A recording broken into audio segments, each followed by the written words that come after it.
Welcome to the channel. Today we will explore a shocking revelation from Burt Lancaster, a legend of old Hollywood. At the age of 80, he suddenly revealed his secret relationships with famous gay actors of the Golden Age. In an era where being honest is risky, these shares bring a new perspective on the price of fame. Let's find out now. Do you think how much Hollywood stars in the past had to sacrifice to hide their true selves? If you know someone who lives a private life for fear of being judged, leave a comment number 1. If you have never encountered such a case, leave a number 0. Don't forget to like, share, and subscribe to the channel to support us to continue bringing untold stories behind the screen.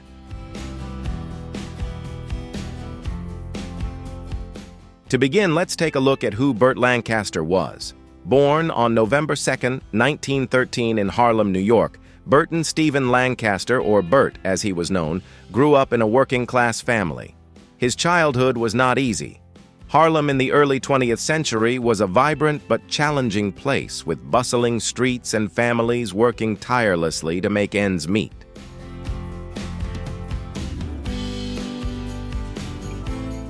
Burt's parents were hard-working people, but they didn't have much money. However, they always encouraged their children to pursue their dreams. From an early age, Burt showed that he was no ordinary boy. He had incredible physical strength, an indomitable spirit, and a burning passion for life.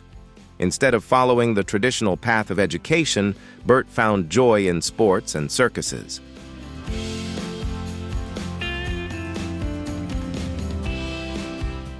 Can you imagine a tall, muscular young man with a radiant smile performing dangerous acrobatics for the admiring eyes of the crowd?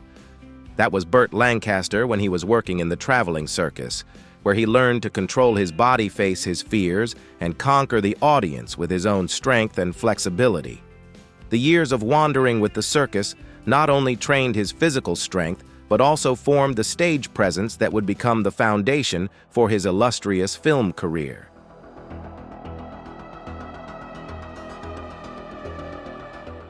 Burt brought all the energy and edge of the circus to Hollywood in the 1940s. He was distinguished not only by his powerful physique, but also by his lively, intense acting style, all without a stunt double. That agility and commitment made Burt Lancaster a distinct icon. A star who was not only charming, but also daring, willing to push boundaries to dominate the screen. I think the girls with their nails done now. At over 6 feet tall with sharp features and piercing eyes, Burt was the perfect model for strong, heroic leading roles. But he didn't want to be just a pretty face. He wanted to prove he could act, that he could bring vivid, memorable characters to life. His first big break came in 1946's The Killers, a noir classic based on a short story by Ernest Hemingway.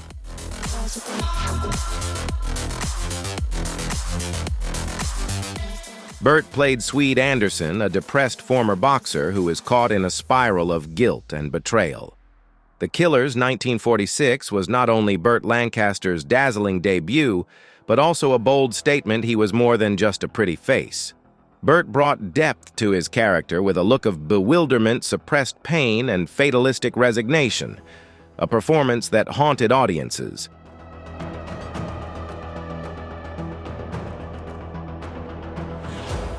The film was a huge success, and Burt was heralded as a new star, portraying a hero who was both strong and vulnerable, a type of man not often seen on screen at the time.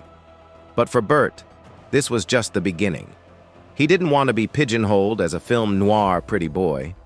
Instead, Burt craved more complex roles, delving into inner conflict, telling stories that had weight, and that journey was just beginning.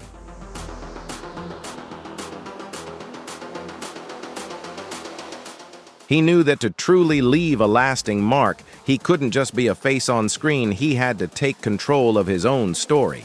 In the early 1950s, Burt Lancaster made a bold move that few actors would have considered at the time. He founded his own production company, Hecht Hill Lancaster, with his two close associates, Harold Hecht and James Hill. It wasn't just a financial decision, it was a rebellion against the traditional Hollywood system. What would you think if a big star like Burt Lancaster had come out as a homosexual during that time? If you think his career would have been ruined, comment 2. If you believe talent can overcome prejudice, comment 5. And don't forget to leave a sub to support the channel and help spread the untold stories of old Hollywood.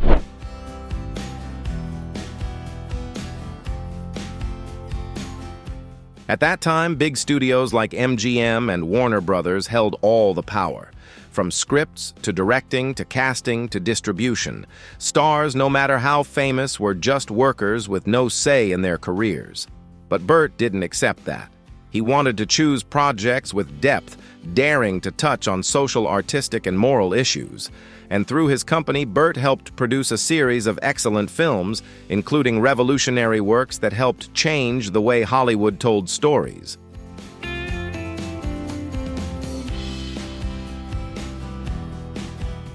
And one of its biggest successes was Marty in 1955. The film was a simple story of love and everyday life, revolving around a lonely middle-aged man searching for meaning in life. There were no big action scenes, no flashy stars, but Marty touched audiences with its honesty. The film won the Oscar for Best Picture, a victory not only for Burt, but for his vision.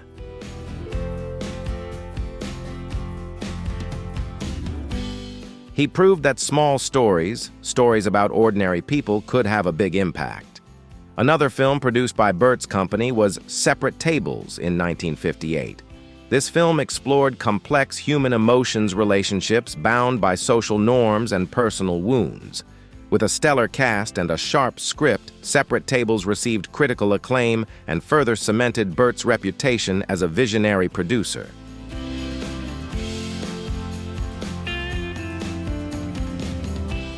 He was more than just a talented actor. He was a storyteller, someone who challenged the status quo and took cinema to new heights. If I had to pick one role that defined Burt Lancaster, I would say it was Sergeant Milton Warden in From Here to Eternity in 1953. The film is a classic, a story of love, duty, and conflict set during World War II.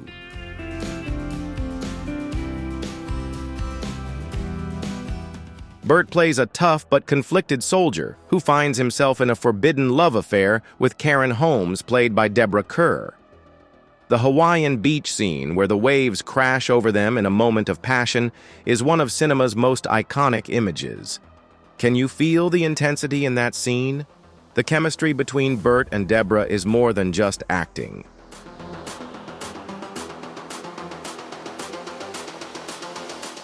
There was a real charisma, a deep connection that audiences felt in every look and gesture that Burt Lancaster made on screen. In From Here to Eternity, 1953, despite being just colleagues, the collaboration between Burt and co-stars Deborah Kerr and Montgomery Clift created one of the most classic performances in Hollywood cinema. The film was not only a box office hit, but also a resounding artistic triumph, winning 8 Oscars, including Best Picture. As Sergeant Warden, Burt not only showed strength but also conveyed deep emotions, proving that he could perfectly embody complex and emotional roles.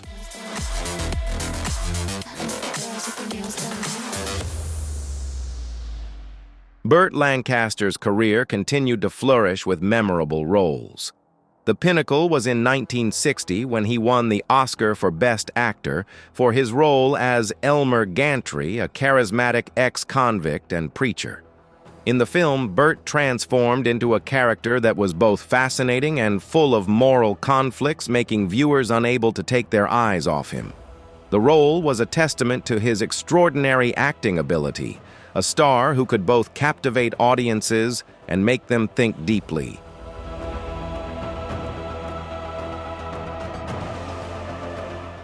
Burt delivered an energetic performance that was both captivating and complex, proving that he could embody any character. Just 2 years later, he won his second Oscar for Birdman of Alcatraz in 1962, where he played Robert Stroud, a convict-turned-prison reformer and bird expert. The role revealed a softer, deeper side to Burt, showing that he could convey tenderness and depth even in the harshest of circumstances. I think the girls with their nails done now. He doesn't just act. He lives his characters, making the audience believe they're watching a real person, not a role. These roles aren't just personal triumphs. They show Burt's courage. He doesn't want to repeat himself. He chooses flawed, broken characters who still find a way to grow. And that's why he's loved.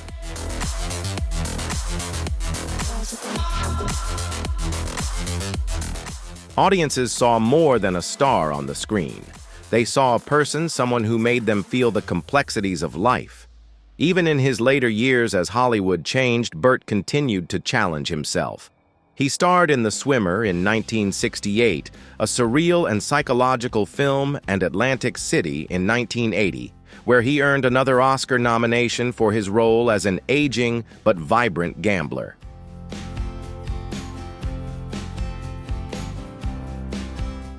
These roles show that Burt never stopped evolving, never stopped looking for new stories to tell. But Burt Lancaster was more than just a talented actor. He was a man with a big heart and strong principles. In an era when Hollywood often shied away from politics, Burt spoke out. He was an active campaigner for the civil rights movement and against injustice.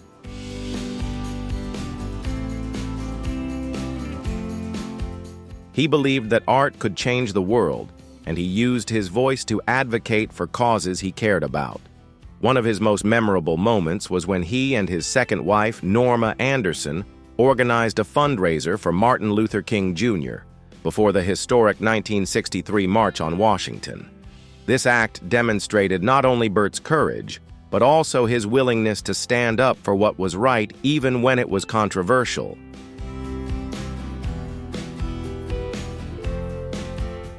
He was also a staunch advocate for the rights of artists and unions in the film industry, always striving to bring fairness and respect to those in the profession.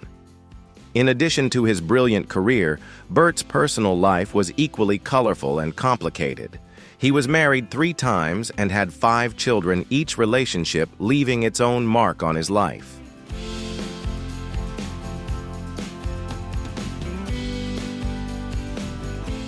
Burt's first marriage was to June Ernst, a talented acrobat he met in the circus world, where they shared a passion for dangerous performances. June was not just an ordinary woman. She came from a famous circus family, with her mother a famous acrobat, and considered an icon in the circus community at the time. Their relationship was further strengthened through performing together, where the excitement and coordination created a special strength. However, life in the circus was not easy, full of challenges and pressures which also affected their marriage.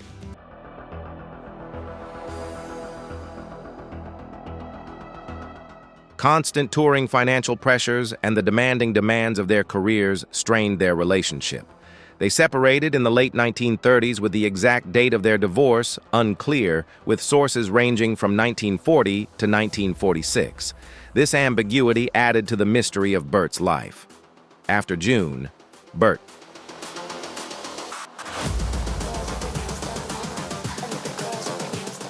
They met during World War II, when Norma, then a clerk, filled in for a sick performer in a USO performance entertaining American soldiers in Italy. One day, while returning from the airport, Norma saw Burt in the crowd and was immediately struck by his good looks and commanding presence. She turned to a nearby officer and asked, "Who is that handsome officer, and is he married?" The officer, like an unwitting matchmaker, arranged a date for them that very evening.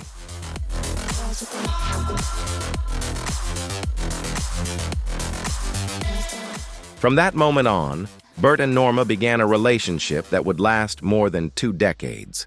Burt and Norma married in 1946 and had 5 children: Bill James, Susan Joanna, and Siegel, also known as Sheila. Norma was more than just a wife. She was an avid activist involved in the League of Women Voters and the NAACP, National Association for the Advancement of Colored People. Their home in Bear even had a room dedicated to printing and campaign materials, where Norma worked tirelessly for voting rights and social justice.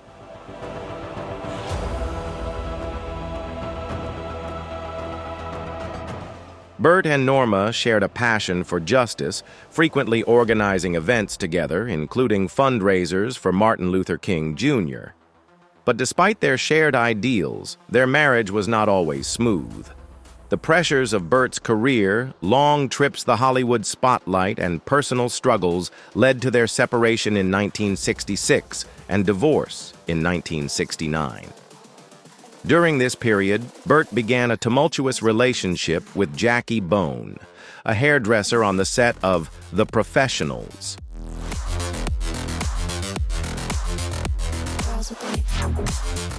Their relationship was a whirlwind of emotions, passionate and dramatic. One famous story is that Jackie smashed a bottle of wine over Burt's head at a party attended by big names like director Sidney Pollack and actor Peter Falk. The incident became the stuff of Hollywood gossip, but it also showed the intensity of their relationship. It ended when Jackie became a Christian.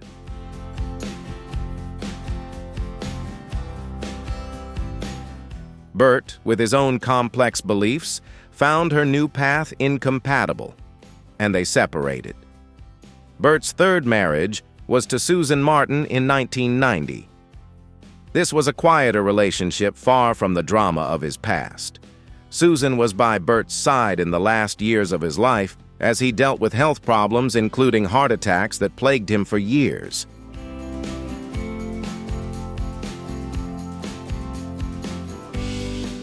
They lived quietly, largely out of the public eye, and Susan provided comfort to Burt in his final days.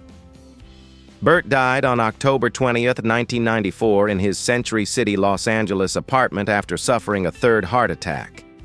He was 80 years old, leaving behind a massive legacy and an emotional personal story. Now we come to the most shocking part of the story, the part that Burt only revealed in his later years.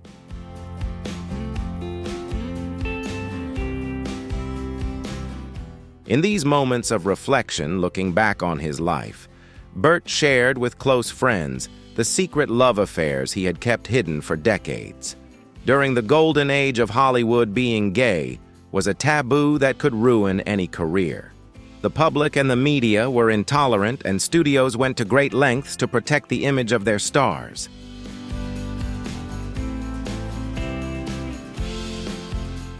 But Burt, open-hearted and free-spirited, lived his truth even in the shadows.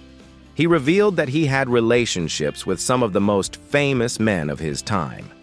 These stories are shocking not only because of their nature, but because they reveal a whole other side of Burt, a man who lived with passion and courage, even at the risk of exposure.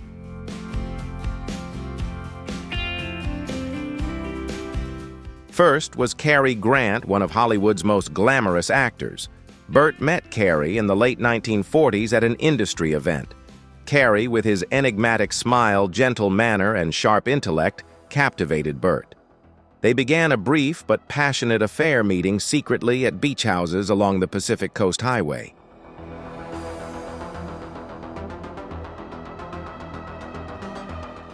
Those rare moments were when they could be free, unfettered by public scrutiny. But Cary, fearful of exposure, ended the relationship to protect his image. Burt has said that the affair, though brief, left an indelible impression on him. He remembers Cary as a friend, a lover, and a conflicted soul torn between the truth and the image the world expected.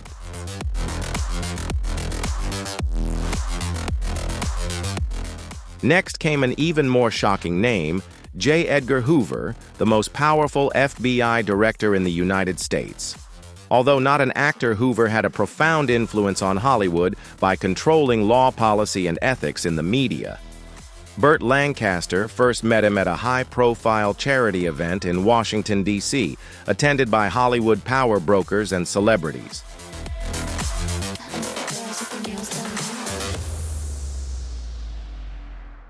The relationship between Burt and Hoover was not romantic in the conventional sense, but a complex one that involved power secrecy and the unspoken. Burt described Hoover as a man who craved intimacy and affection, but was also imprisoned by his own fear of himself and the power he wielded.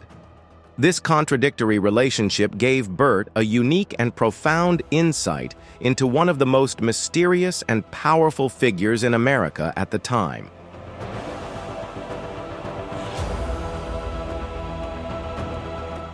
Although Burt rarely spoke of Hoover publicly, his private sharing was enough to make the audience ponder the complexity of human beings and the deep secrets that each person may hide inside. Next on the list is Rock Hudson, a movie icon with a tough exterior, but a kind heart. Burt and Rock first met on a film set in the early 1950s when both were at the peak of their careers and were Hollywood's brightest stars. I think the girls with their nails done now. They quickly developed a deep love nurtured by secret trips through vast deserts where they could escape the paparazzi. Rock lived in fear of being discovered, a fear that became a reality when he died of AIDS in 1985, forcing the world to confront the truth he had hidden. Burt remembers Rock as a beautiful soul who longed for love but never felt safe enough to fully receive it.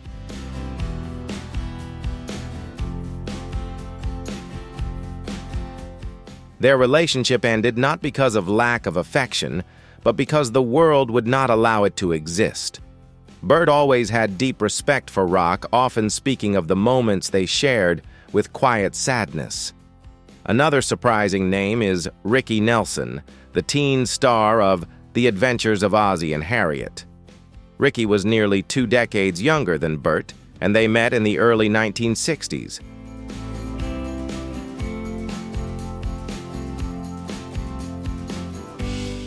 As Ricky struggled to make the transition from child star to adult artist, their relationship, though short-lived, was deeply meaningful, especially to Ricky, who saw Burt as a devoted mentor and important emotional support. With sensitivity and understanding, Burt chose to gently end the relationship, believing that Ricky needed time and space to explore and shape his own path, not only in his career, but also in his tumultuous personal life.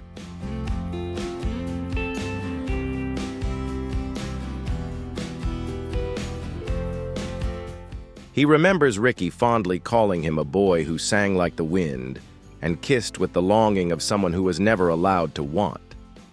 Though the connection was fleeting, it remains in Burt's mind as a reminder of the fragility and vulnerability of youth and the challenges they face.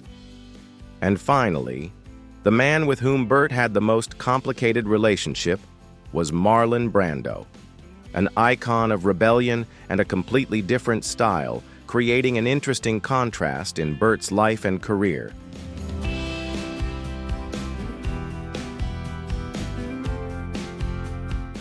Impulsive, eccentric, rebellious. They met at a Hollywood event in the late 1950s, both big stars with completely different styles. Their connection was like a storm, intense and irresistible. Marlon, with his sharp intellect, passionate arguments, and undeniable charisma, swept Burt into a love affair that was both passionate and turbulent.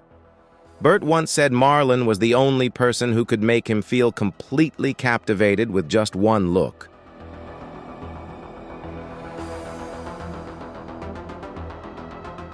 Burt and Marlon's relationship lasted several years with its ups and downs. Their secrecy, combined with their strong and individualistic personalities, eventually drove them apart. Yet Burt always had a deep respect for Marlon as someone who challenged him in ways no one else could and who became an integral part of his life and identity. Girls with their nails done now. Beneath the image of a strong screen hero was a man who loved deeply, sometimes recklessly, but always kept quiet. When Burt revealed these secrets at the end of his life, he did not seek attention or notoriety, but rather to free himself to be his true self after decades of hiding. These stories do not diminish the value of his legacy, but rather make him more approachable and humane in the eyes of everyone. Girls with their nails done now. Burt Lancaster died on October 20th, 1994, at his Century City, Los Angeles apartment after suffering a third heart attack. He was 80 years old, leaving behind a massive cinematic legacy and an emotional, personal story that proves that even legends have wounds, desires, and secrets that they carry with them throughout their lives.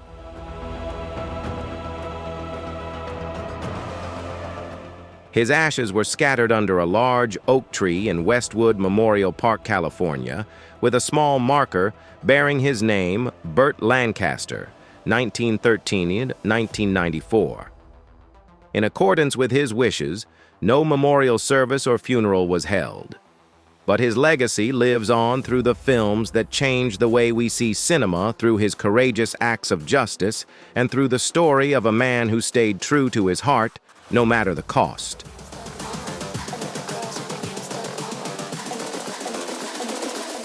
The story of Burt Lancaster is one of talent, courage, and human complexity. He was a star, an activist, a storyteller, and a man who fell in love in secret at a time when it could have destroyed everything. Looking back, we see not just a Hollywood legend, but a man who lived a full life with all the joy, pain, and secrets he carried.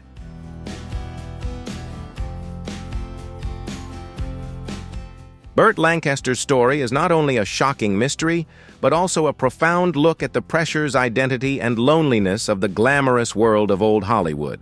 His revelations in his twilight years show that he chose to live authentically when he had nothing left to lose, and that makes us appreciate the man behind the spotlight all the more. If you find this story interesting, please like, share, and subscribe to the channel so you don't miss the next videos.